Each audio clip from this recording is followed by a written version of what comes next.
Hi, it's Simon again, and welcome back to Stop Smoking Now. The story of how I went from smoking 60 Marlboro Reds a day to becoming a non-smoker overnight. If you're thinking of giving up smoking, well, you've come to the right place. In the last video, we looked at how tobacco companies used to use blatant sexual innuendo to sell their product. Previously, we looked at how, once tobacco advertising had been banned, the tobacco companies switched to sports sponsorship, especially motorsport, to promote themselves. I also reminded you that even if you believe yourself to be able to rise above such unsubtle tactics, millions more are not. Why else would a company spend as much as $80 million to have their name as a title sponsor on a car? Well, it wasn't just because the CEO liked racing, I can assure you. The fact is that every time you see an advert, a sponsored car, a driver or a team member wearing sponsored livery, a pretty model in a miniskirt with the sponsor's name, it reinforces not just the brand, but also the normality of smoking. And that is their message. Smoking is normal. So once again we look at why do you smoke? Well, because your parents and your family used to smoke. Because your friends smoked. Because your teacher, your doctor, your bank manager and your boss all smoked. Because football stars and film stars smoked.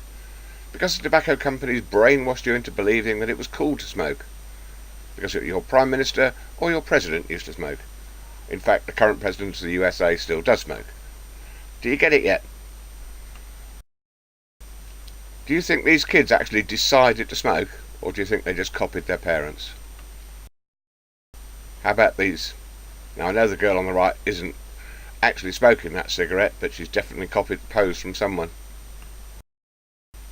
What about these? The girl on the left has even got the pose from her mum. These guys have started pretty young. These fellas already look like experts. The lad on the left is actually blowing smoke rings already at his age.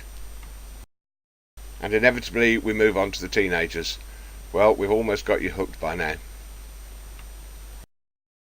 It seems as if the whole world and his dog are conspiring to ensure that you smoke.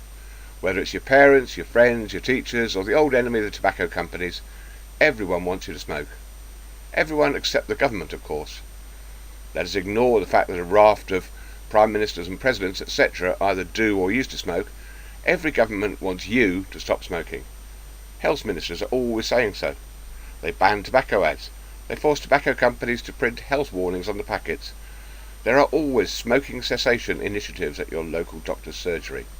But I wonder if they really do.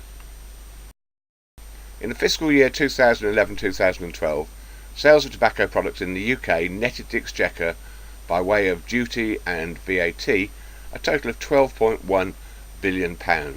That's just shy of $20 billion. Now in 2008, the Wine and Spirit Education Trust, a UK registered charity, published research showing that the cost of treating smoking-related diseases was £1.7 billion. So let's assume that, due to inflation of between 5 and 6%, this figure has risen conveniently to £2.1 billion by 2011-2012. That means that the government makes £12.1 billion per annum from smokers just like you, and pays out £2.1 billion in treating them. That leaves an annual profit to the Exchequer of £10 billion. Do you still think the government wants you to quit smoking? If you can relate to any part of this story, if you sincerely want to stop smoking, and if you feel that I may be able to help, check out my videos over the next few weeks. Check out my blog at stopsmokingnow.me. Come and visit me on Facebook, and please share this with anyone else you know who may be considering stopping smoking. Thanks for watching, and look out for my next video very soon.